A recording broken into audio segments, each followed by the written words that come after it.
Hello प्यारे बच्चों, आप सभी का स्वागत है। वादे के अनुसार हम आपके लिए डीएलएड फोर्थ सेम में मैथ्स रिवीजन के खंड में सीरीज जो इम्पोर्टेंट क्वेश्चंस की हैं और वो क्वेश्चंस कैसे होंगे, अति लघुत्तरीय प्रश्न हैं, उनको लेकर हम आपके लिए आ गए हैं। और जैसा हमने प्रॉमिस किया था, वादा किया था कि हम आपके लिए अतिलघु, बहुविकल्पी और लघु उत्तरी के लगभग 250 प्रश्नों का अभ्यास कराएंगे। उसी क्रम में आज हम 30 प्रश्नों का समूह लेकर आए हुए हैं। प्यारे बच्चों, और एक चीज पूर्व में भी हमने बताया, आज फिर से आपको बता रहा हूं कि आप लोगों का online model test, model paper हम कराएंगे। ये आपके प्रैक्टिस सेशन रिवीजन के खंड को करने के बाद तो जो मॉडल पेपर होगा वह आपके अपने ऐप दिनेश सर ऑफिशियल पर हम कराएंगे। इस पर दिनेश सर ऑफिशियल। तो जो हमारे प्यारे बच्चे हैं, अगर आपने यह ऐप डाउनलोड नहीं किया, कौन सा ऐप है आपका? Dinesh sir official. ये आपका अपना प्यारा ऐप है। तो इस ऐप पर आपको ऑनलाइन मॉडल पेपर मिलेगा, आप सॉल्व करिएगा। मॉडल पेपर में कैसे लिखना है उसके लिए भी हम आपको एक दिन पूर्व वो सारी चीज़ें बताएंगे। तो अभी मॉडल पेपर आप ध्यान में रखिए, उसको भी हम कम से कम 5 मॉडल पेपर आपका करा देंगे। मैथ्स के साथ साथ अन्य कुछ अन्य विषयों को भी, जैसे हिंदी फर्स्ट पेपर, इवन जरूरत पड़ी तो सेकंड पेपर की भी हम कुछ मॉडल पेपर आपको दे देंगे। और समय मिलेगा तो हम प्रीवियस ईयर क्वेश्चन पेपर को भी 1-2 वर्षों का सॉल्व कर लेंगे। तो चलिए आज के क्रम में चलते हैं। जो हमारे अति लघुत्तरी प्रश्न हैं, महत्वपूर्ण इंपॉर्टेंट क्वेश्चंस हैं, उनमें से 30 प्रश्नों को लेकर हम आगे बढ़ते हैं।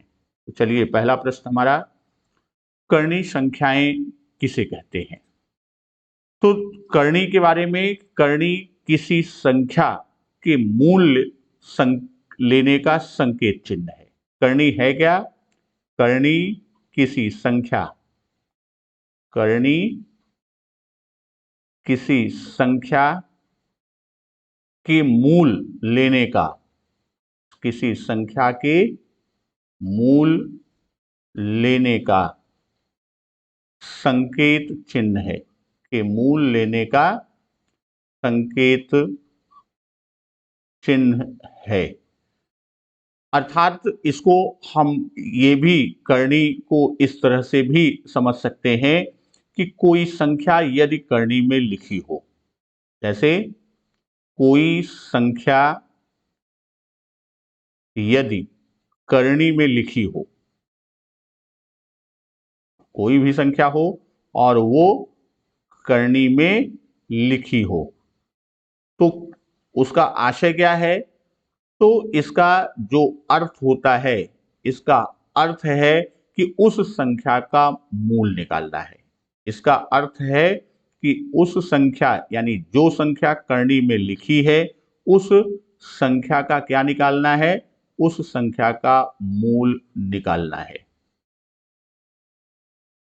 तो यहां इसका उदाहरण जब हम लेते हैं, तो हम इसके उदाहरण की बात करें तो हम √x, ये हमारा करणी का चिन्ह है। जब हम 3 घात की करणी की बात करेंगे तो इस तरह से लिखेंगे। 4 घात की करणी की बात करेंगे तो इस तरह, 5 घात, इस तरह हम इसका उच्चारण करते हैं। अब ये 2 घात की करणी, जिसे हम अंडर रूट कहते हैं, यहां 2 लिखें या न लिखें वो बराबर है। अब जैसे ये दूसरी लाइन हमने लिखा है कि कोई संख्या यदि करणी में लिखी हो, तो उसका अर्थ क्या है? उसका अर्थ है कि उस संख्या का मूल निकालना। तो यहां जैसे √16 लिखा हुआ है, तो अब इसका आशय है कि हमको 16 का मूल निकालना है। और इसका मूल जब निकालेंगे तो इसका मूल कितना आएगा? 4 आएगा। तो ये कर्णीय संख्याएं होती हैं। 5 की घात 5 भागे 5 की घात 3, ये आपका दूसरा प्रश्न है। 5 की घात 5 भागे 5 की घात 3। तो हम लोगों ने इसमें घातांक में सूत्र पढ़ा था a की पावर m भागे a की पावर n। तो ये आपका हो जाता है a की पावर m माइनस n। यदि आधार समान है तो क्या होता है, उसमें घातों की संख्या घट जाती है। तो इसी सूत्र का प्रयोग करते हुए हमको आपको ये प्रश्न हल करना है। तो यहाँ आधार दोनों समान है, यहाँ आधार 5 घात 5 है, यहाँ पे भी आधार 5 और यहाँ घात भिन्न 3 है। तो ये a की पावर m a के स्थान पर 5 माने और m के स्थान पर, अगर इस फार्मूले के हिसाब से देखें तो a का मान कितना हो जाएगा 5, m का मान हो जाएगा 5 और n का मान हो जाएगा 3। तो अब इस सूत्र में हम इसको रख देते हैं। तो इस तरह से रखेंगे तो क्या हो जाएगा, a के स्थान पर 5 लिखेंगे और m के स्थान पर 5 और n के स्थान पर 3। तो 5 की घात 2 और मान कितना आएगा 5 की घात 2, 5 का वर्ग का मान होता है 25। तो हम चाहे इस रूप में उत्तर हो तो इस रूप में लिख सकते हैं, नहीं तो मान अगर पूछ रहा है तो हम 25 भी लिख सकते हैं। तीसरा प्रश्न, 125 को आधार 5 के घातीय संकेतन के रूप में किस प्रकार लिखा जाएगा। तो 125 को हम क्या करेंगे, 5 आधार कह रहा है तो इसका हम गुणनखंड निकालेंगे। तो 125 है तो ये क्या हो जाएगा 5 गुणे 5 गुणे 5। इसको निकालने के लिए हम इसकी चर्चा कर चुके हैं। 125 है, देखिए 2 से कटेगा नहीं कटेगा, अभाज्य गुणनखंड करना है। 3 से कटेगा नहीं कटेगा, 4 से नहीं कटेगा, 5 से कटेगा, तो जो कटता जाता है तो उससे हम करते हैं। तो ये 25 आएगा, फिर 5 से काटेंगे तो 5 आएगा और पुनः 5 से काटेंगे तो 1। जब इस तरह का अभाज्य गुणनखंड करते हैं तो जब तक 1 नहीं आता तब तक हम करते जाते हैं। तो इस तरह 125 का 5 गुणे 5 गुणे 5 है। और यहाँ पर कि जो संख्या का गुणा है, यानी जिस संख्या 5 का हम 3 बार गुणा किए हैं तो 5 को हम आधार बना लेते हैं और जितनी बार गुणा किए रहते हैं वह उसका घातीय संकेतन यानी घातांक बना देते हैं, घात बना देते हैं। तो 5 की घात 3 ये हमारा क्या होगा, इसका उत्तर होगा। 14 गुणे 14 गुणे 14 गुणे 14 गुणे 14 गुणे 14। तो ये वही जो प्रश्न है, अगर हम इसको देखें तो इसमें क्या होगा, को घात रूप में लिखने के लिए आधार, यहाँ पर आधार की बात हम करें कि आधार क्या है, इसमें आधार कौन बनेगा, इसमें आधार 14 बनेगा। और घात कितनी होगी, घात की बात करें या घातांक की, तो जितनी बार 14 का गुणा हुआ है तो 1 2 3 4 5 6 बार गुणा हुआ है तो 6 होगा। तो जो घातीय रूप में हम व्यक्त करेंगे तो वह क्या हो जाएगा 14 की घात 6। और यही क्या होगा, ये हमारा उत्तर होगा। 14 की घात 6 ही हमारा क्या होगा, उत्तर होगा। कर्णी का प्रतीक चिन्ह लिखिए। तो कर्णी के प्रतीक चिन्ह की बात करते हैं। तो जैसे हम आप लिखते हैं x, तो यहाँ जो 2 लिखा जाएगा। इसी तरह अगर हम 3 घात की कर्णी की बात करेंगे तो यहाँ 3 होगा। या जब जितनी घात, ये क्या कहा जाएगा, ये आपका है 2 घात की कर्णी। इसको हम क्या कहेंगे, इसको हम कहेंगे 3 घात की कर्णी। उसी तरह है जब हमें n घात की कर्णी की बात करना है तो हम इसको इस तरह से लिखेंगे n घात की कर्णी। तो ये कर्णी प्रतीक के चिन्ह होते हैं। छठा प्रश्न है आपका, 6 अंकों की छोटी से छोटी पूर्ण वर्ग संख्या ज्ञात कीजिए। तो यहां 6 अंक की छोटी से छोटी, पहले तो हम ये देख लें कि 6 अंकों की छोटी से छोटी संख्या, 6 अंकों की छोटी से छोटी संख्या। तो 6 अंकों की सबसे छोटी संख्या कौन सी होती है? 1 लिखिए और 5 बार 0 लिखिए, ये हमारी 6 अंकों की सबसे छोटी संख्या होती है। तो यहां यदि हम देखें तो यह स्वयं में क्या है, ये अगर आप देखें कि 6 अंकों की छोटी से छोटी पूर्ण वर्ग संख्या की बात आप कर रहे हैं, तो ये आपका जो रूप चलेगा, इसको हम इस तरह से हल करते हैं कि जब हम इसका वर्ग निकालें,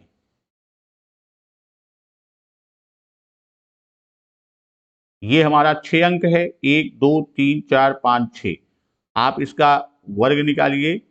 तो आप इसके वर्ग में देखेंगे तो ये क्या होगा, आप 2 का वर्ग में जोड़ा बनाते हैं तो 3 बार ले जाएंगे, 3 त्रिका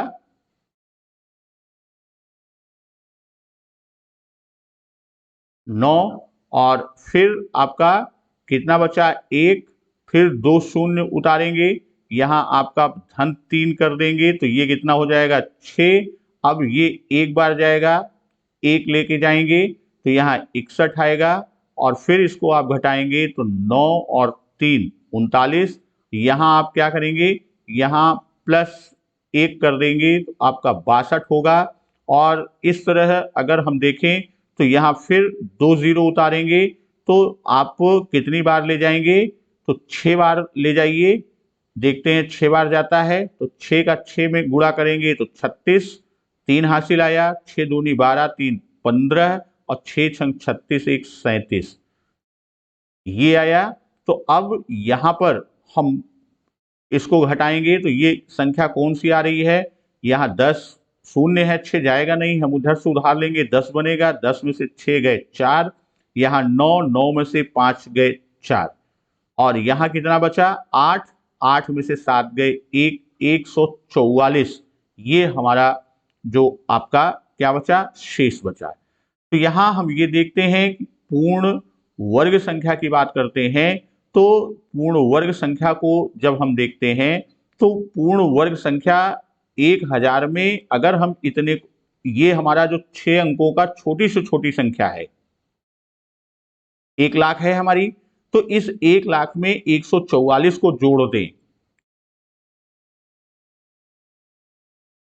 इसमें 144 को जब हम जोड़ देते हैं तो ये हमारा क्या हो जाएगा, 1,01,44, और यही क्या होगा, हमारा उत्तर होगा, यही 6 अंकों की छोटी से छोटी पूर्ण वर्ग संख्या है। पूर्ण वर्ग संख्या क्या है, अब यहां बात आती है कि पूर्ण वर्ग संख्या हम किसे कहते हैं।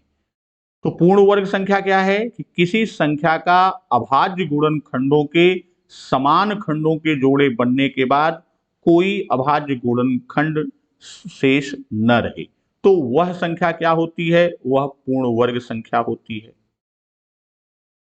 पूर्ण वर्ग संख्या क्या है कि किसी संख्या का, इसको परिभाषित हम करें तो किस तरह से, कि किसी संख्या का अभाज्य गुणनखंडों, किसी संख्या का अभाज्य गुणनखंडों के समान खंडों के जोड़े, के समान खंडों के जोड़े बनाने के पश्चात या बनाने के बाद, बनाने के बाद क्या होता है, उनमें से कोई भी, यानी जो अभाज्य गुणनखंड हैं उनमें से कोई भी अभाज्य गुणनखंड, कोई भी अभाज्य गुणनखंड शेष न रहे तो वह संख्या क्या होगी, तो वह संख्या अभाज्य गुणनखंड कहलाएगी। अभाज्य, सॉरी, अभाज्य गुणनखंड नहीं, तो वह संख्या क्या होगी? वह संख्या पूर्ण वर्ग संख्या कहलाएगी। वह संख्या पूर्ण वर्ग संख्या कहलाएगी।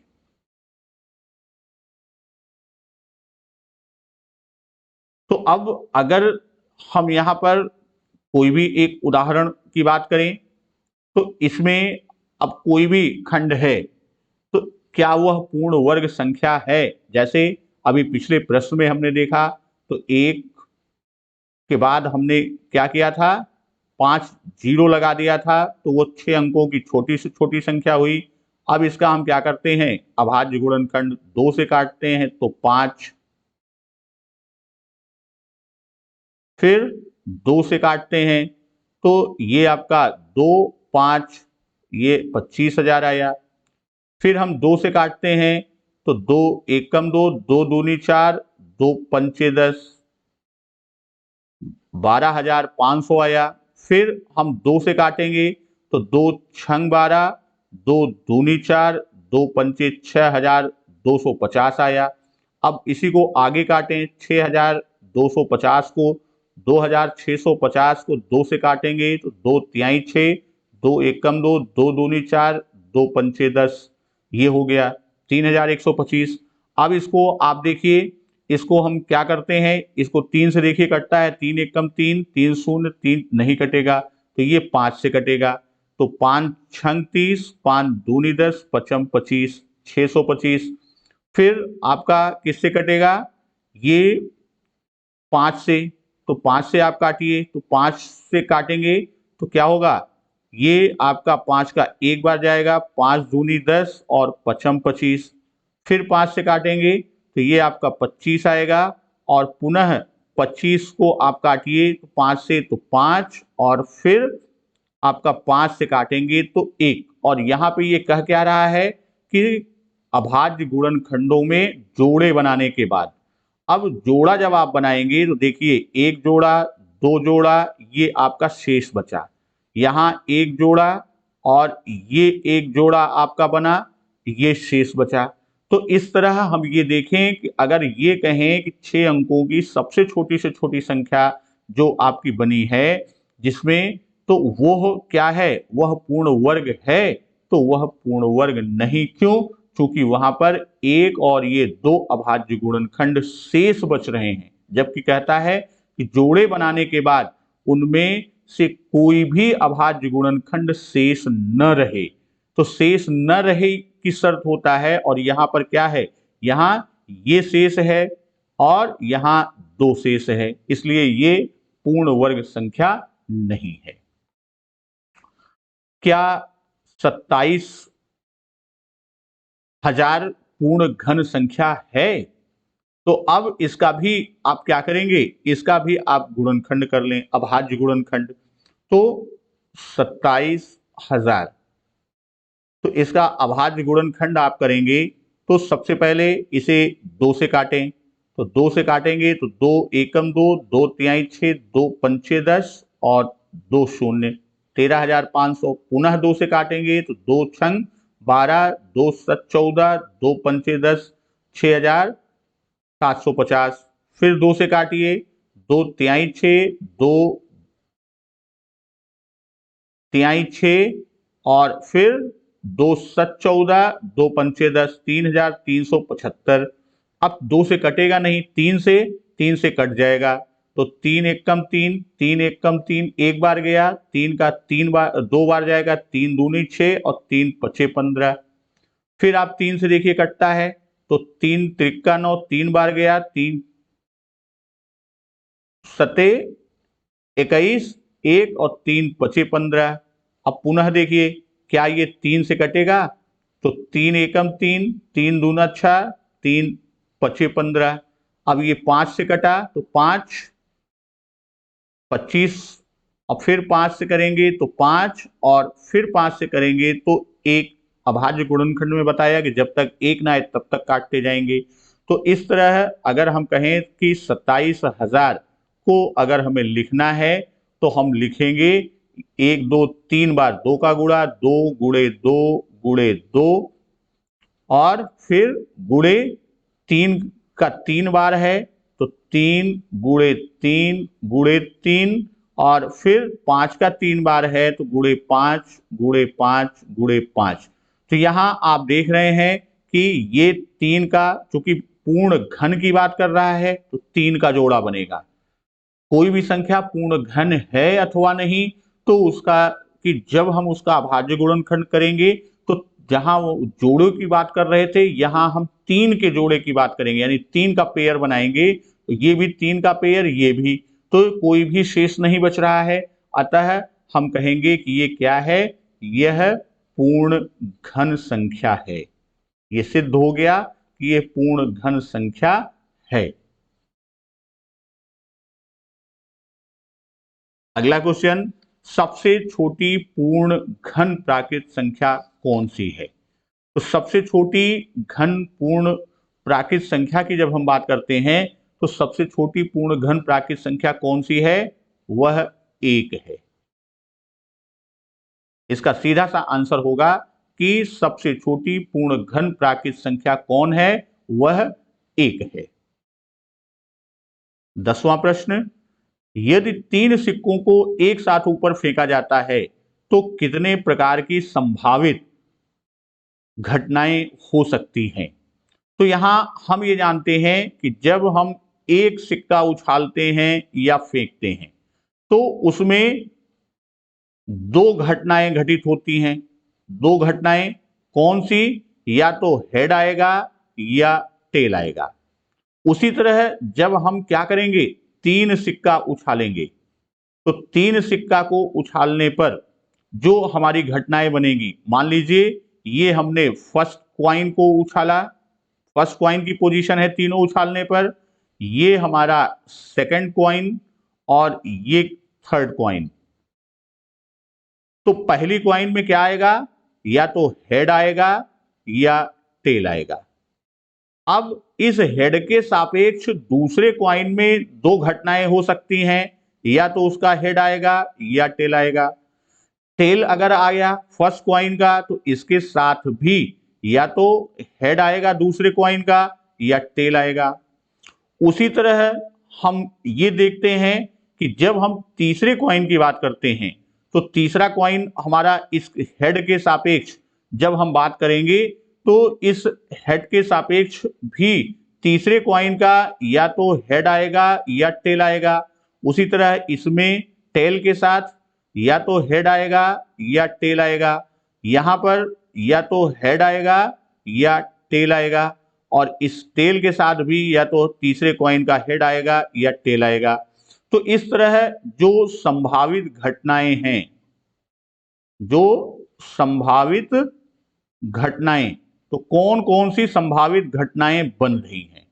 तो वो या तो हेड हेड हेड होगा, यानी हेड हेड हेड होगा, या हेड हेड टेल होगा, अर्थात हेड हेड टेल होगा, या तो हेड टेल हेड होगा, हेड टेल हेड होगा, या हम इसको इस तरह से भी कहें कि हेड टेल टेल होगा, हेड टेल टेल होगा।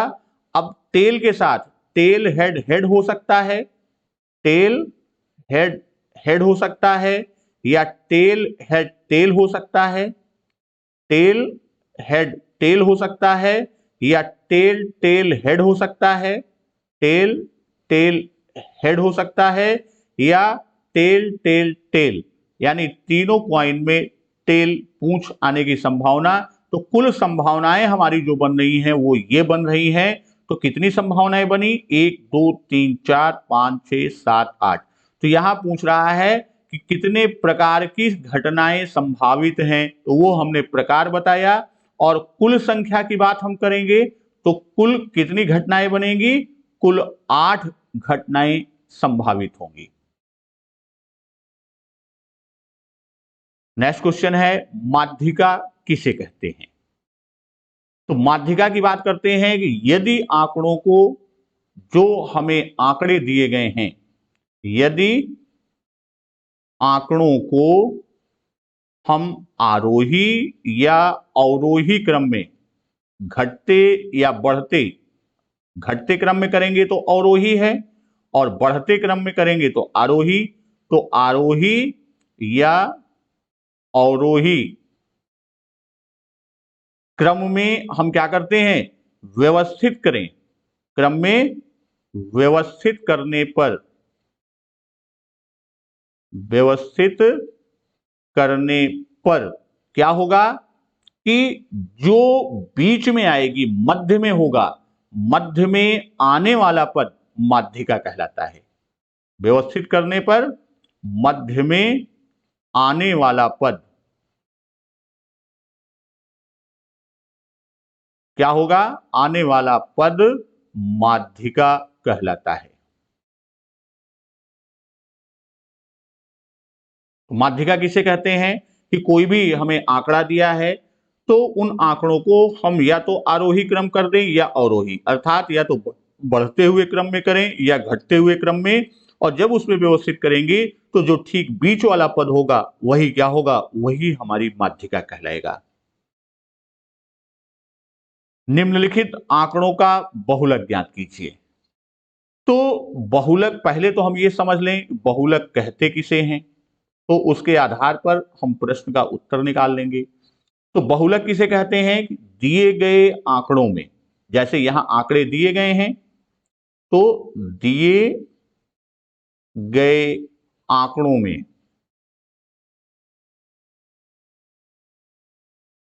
सब आंकड़ों में नहीं बल्कि आंकड़ों के समूह की बात हम कर लें, दिए गए आंकड़ों के समूह में सबसे अधिक बार क्या है, सबसे अधिक बार आने वाला पद बहुलक कहलाता है। तो सबसे अधिक बार आने वाले पद को बहुलक कहते हैं। आने वाले पद को क्या कहेंगे, आने वाले पद को बहुलक कहते हैं। तो ये तो बहुलक की परिभाषा। अब यहां जो आंकड़े दिए गए हैं इसमें सबसे अधिक बार कौन सा आंकड़ा आया है, ये निर्धारित करेगा कि हम बहुलक इसमें कौन सा है। तो जब हम ये देखते हैं कि सबसे अधिक बार, यहां देखिए तो 38 एक बार आया, 2 बार आया, 3 बार, 4 बार। बहुलक के बारे में यह भी कहा जाता है कि मात्र प्रेक्षण से हम बहुलक ज्ञात, जैसे यहां है तो हम सिर्फ प्रेक्षण कर लिए और एक सरसरी निगाह पर देखिए कि 38 सबसे ज्यादा बार आया, तो हम देख लेते हैं 1 बार, 2 बार, 3 बार और 4 बार, और कोई आंकड़ा इससे ज्यादा आया नहीं। तो इस आंकड़ों के समूह में बहुलक क्या होगा, बहुलक हमारा 38 होगा। उसी तरह ये प्रश्न भी है कि इस आंकड़ों के समूह में जो पद सर्वाधिक बार आया है उसी को हम क्या कहेंगे, उसी को हम बहुलक कहेंगे। तो यहां आप देखिए सरसरी तौर पर प्रेक्षण करिए तो 12 दिखाई दे रहा है, 1 बार, 2 बार, 3 बार और 4 बार आया है। बाकी कोई आंकड़ा 4 बार नहीं आया। 13 है तो 1 बार, 2 बार है, 14 1 बार है, 18 1 बार, बाकी सब 10 2 बार। तो यहां आपका बहुलक क्या होगा, इन आंकड़ों के समूह में बहुलक आपका 12 होगा। इसमें भी वही है, 12 12 13 12 10 में को नहीं में बहुलक बताइए।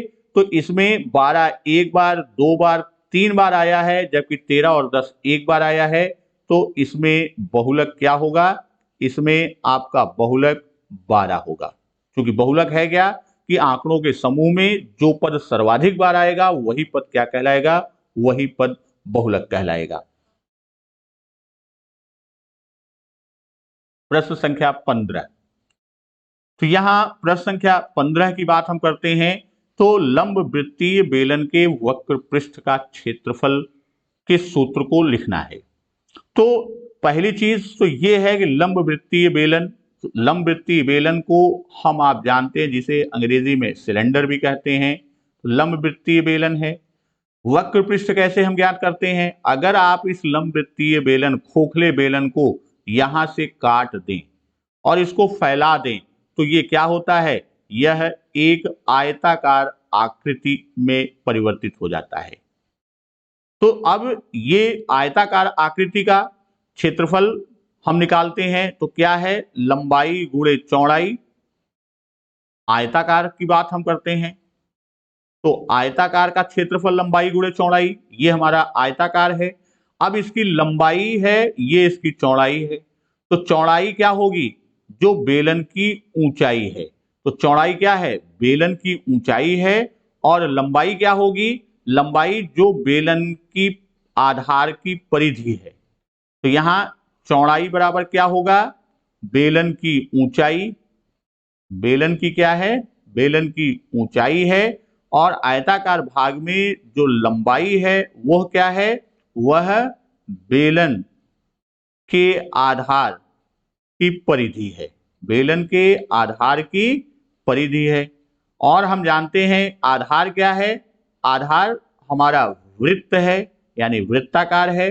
तो वृत्त की परिधि क्या होती है? तो वृत्त की परिधि 2 पाई आर होती है। तो यहां हम इसको लिख देंगे 2 पाई आर। और यही क्या है? हमारा बेलन का वक्र पृष्ठ।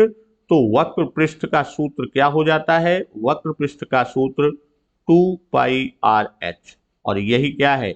वक्र पृष्ठ का सूत्र है। बेलन के वक्र पृष्ठ के साथ साथ हम आयतन का सूत्र भी जान लें। बेलन के आयतन का सूत्र क्या होता है? ये पाई आर स्क्वायर एच। ये सूत्र भी आप ध्यान में रखिए, ये भी पूछ सकता है। लंब वृत्तीय शंकु के आयतन का सूत्र बताइए। शंकु क्या होता है? शंकु को हम देखते हैं जब फिगर में, तो नीचे आपका क्या है? नीचे वृत्त है। ये मान लीजिए, तो ये हमारा क्या है? ये शंकु है। ये आपका ऊंचाई हो जाती है। और ये आपकी क्या है? ये तिरछी लंबाई, तिर्यक लंबाई। और ये आधार की त्रिज्या हो जाती है। तो इसमें जब हमको सूत्र की बात होगी, तो शंकु के आयतन का जो सूत्र होता है, तो शंकु का आयतन क्या है? 1/3 पाई आर स्क्वायर एच। क्यों ऐसा कहा गया? पाई आर स्क्वायर एच। तो यदि आप एक बेलन है, बेलन का सूत्र क्या है?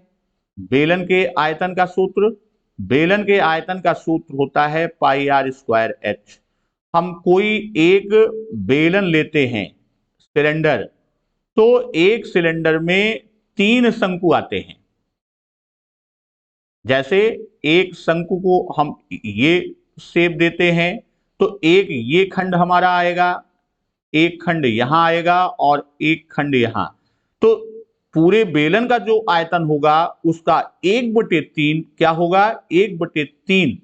यानी हम ये भी समझ लें कि बेलन के आयतन जो होता है, बेलन का आयतन बटे 3 कर दें, तो वो हमको क्या मिल जाता है? वो शंकु का आयतन होता है। अगर मान लीजिए कोई एक शंकु का आयतन दिया है और बेलन का आयतन पूछता है, तो हम कैसे ज्ञात करेंगे? हम बेलन का आयतन बराबर 3 गुणे शंकु का आयतन कर देंगे। तो उसी आधार की त्रिज्या, उसी ऊंचाई और तिर्यक ऊंचाई के शंकु का जो बेलन निर्मित होगा, हम उसका आयतन उससे निर्मित आधार पर तैयार करेंगे। तो 3 गुणे शंकु का आयतन कर लेंगे, उससे हमको ज्ञात हो जाएगा। और यहां ये भी हम बता दें कि शंकु का पार्श्वपृष्ठ, एक सूत्र और बहुत महत्वपूर्ण है, इस पर प्रश्न भी पूछा जाता है कि शंकु का जो पार्श्वपृष्ठ होता है पाई आर एल। यहां एल क्या है? एल तिरछी ऊंचाई या तिर्यक ऊंचाई होती है। प्रश्न संख्या 17 की बात करते हैं। युगपत समीकरण किन्हें कहते हैं? दो अज्ञात चर वाले रैखिक समीकरण। इसको कैसे परिभाषित करेंगे? दो अज्ञात चर वाले रैखिक समीकरणों, अज्ञात चर वाले रैखिक समीकरणों।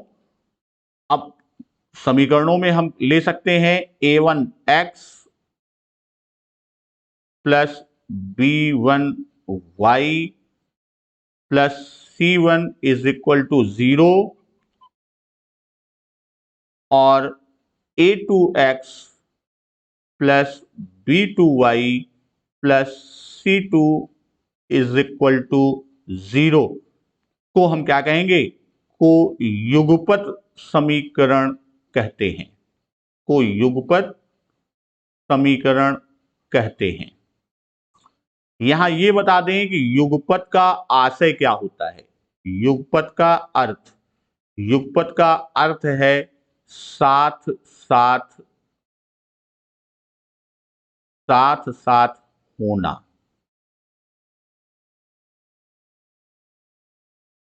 प्रश्न संख्या 18, वृत्त के व्यास का सूत्र। तो जैसे हमारा कोई वृत्त है तो वृत्त में केंद्र O है, तो केंद्र से होकर जाने वाली जीवा को हम क्या कहते हैं? व्यास कहते हैं।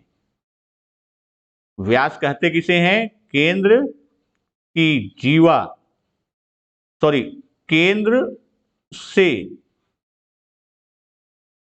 केंद्र से होकर जाने वाली जीवा, केंद्र से होकर जाने वाली जीवा को वृत्त का व्यास कहते हैं। को वृत्त का व्यास कहते हैं। और इसे डी से, डायमीटर है तो हम डी से डिनोट करते हैं। और ये भी एक चीज जान लीजिए कि व्यास जो होता है वह वृत्त की सबसे बड़ी जीवा होती है। वृत्त की सबसे बड़ी जीवा होती है। और व्यास बराबर क्या होता है?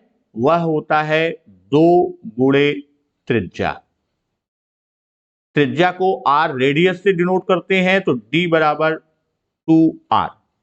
ये हमारा वृत्त के व्यास का सूत्र है।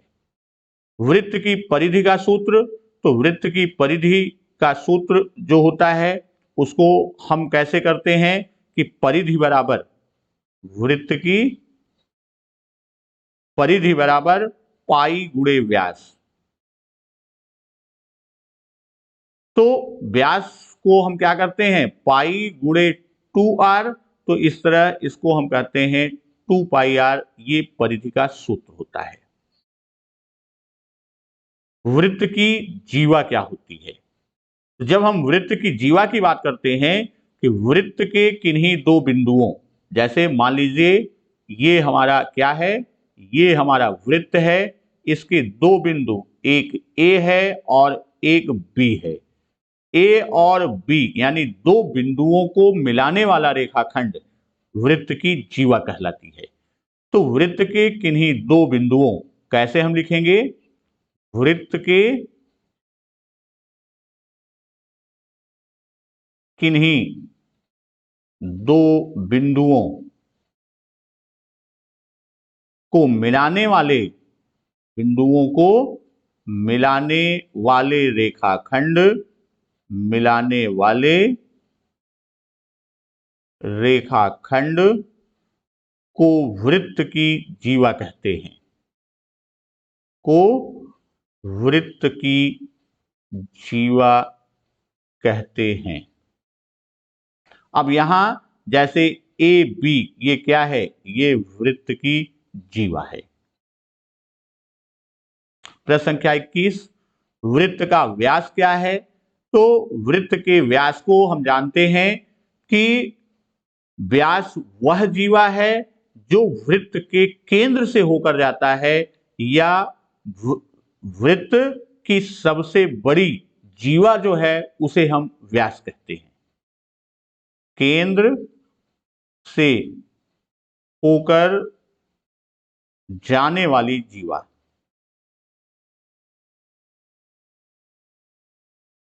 और यह त्रिज्या की कितनी होती है? यह वृत्त की त्रिज्या की 2 गुनी होती है।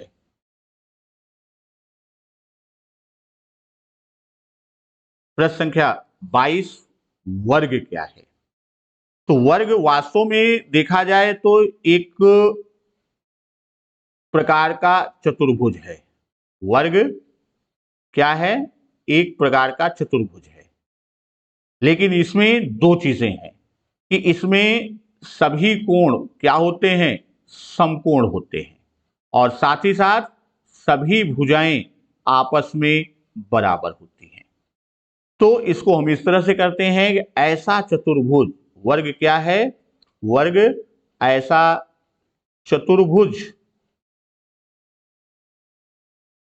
जिसकी सभी भुजाएं बराबर हों, ऐसा चतुर्भुज जिसकी सभी भुजाएं क्या हो, जिसकी सभी भुजाएं बराबर हों तथा सभी कोण समकोण हों, तथा सभी कोण क्या हो, सभी कोण समकोण हो, वर्ग कहलाता है।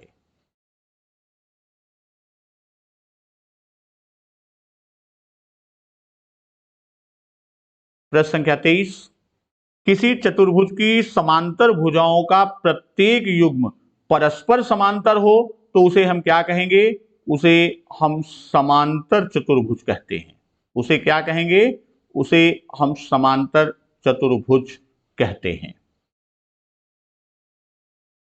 आयत का प्रत्येक कोण कितने डिग्री का होता है, आयत का प्रत्येक कोण 90 अंश का होता है, प्रत्येक कोण 90 अंश का, या यूं कह दें कि प्रत्येक कोण क्या होता है, प्रत्येक कोण समकोण होता है।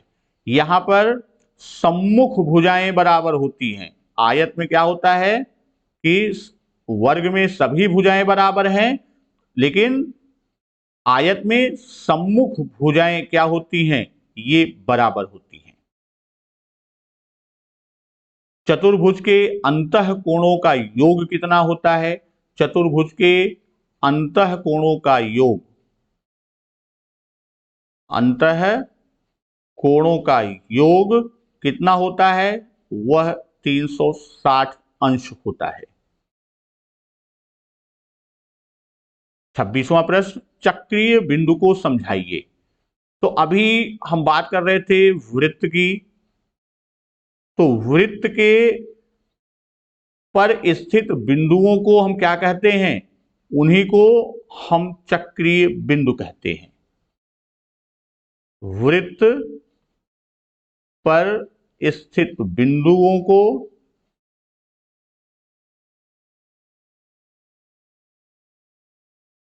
चक्रीय बिंदु या वृत्तीय बिंदु कहते हैं, चक्रीय बिंदु या वृत्तीय बिंदु कहते हैं।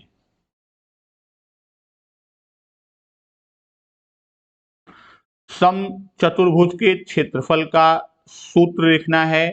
तो सम चतुर्भुज के क्षेत्रफल का जो सूत्र होता है 1/2 गुणे विकर्णों का गुणनफल, गुणे विकर्णों का गुणनफल, ये क्या होता है, ये सम चतुर्भुज के क्षेत्रफल का सूत्र है।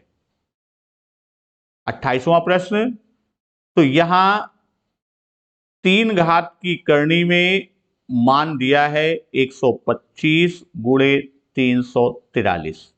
तो इसको हम अभाज्य गुणनखंड दोनों का करते हैं, तो 125 का 5 गुणे 5 गुणे 5 और 343 का करेंगे तो 7 गुणे 7 गुणे 7। तो ये 3 3 के पेयर में है, तो इसको हम क्या करेंगे, इसको हम इस तरह से भी लिख सकते हैं 5 की घात 3 गुणे 7 की घात 3। तो ये आपका कितना हो जाएगा, 5, अब करनी को हटाएंगे तो 5 गुणे 7 और इसका मान कितना आएगा, इसका मान 35 आएगा। 29वां प्रश्न है, एक लंबवृत्तीय बेलन के आधार की त्रिज्या 5 सेमी और ऊंचाई 14 सेमी है, तो बेलन का वक्र पृष्ठ, तो वक्र पृष्ठ का हम सीधे सीधे सूत्र लगा देते हैं। वक्र पृष्ठ बराबर क्या है, 2πr(h) है। तो यहां r की वैल्यू कितनी दी गई है, त्रिज्या 5 सेंटीमीटर और ऊंचाई h की वैल्यू कितनी दी गई है 14 सेंटीमीटर। तो सीधे मान रख देते हैं बराबर 2 गुणे 22/7। पाई की वैल्यू कितनी है 22/7 r 5 गुणे 14। तो 7 काटा 2 से, तो यहां आपका हो जाएगा 22 दूना 44 और 44 और 5 दूना 10, तो ये हो जाएगा 440 वर्ग सेमी। वक्र पृष्ठ है तो ये किसमें हो जाएगा 440 वर्ग सेमी।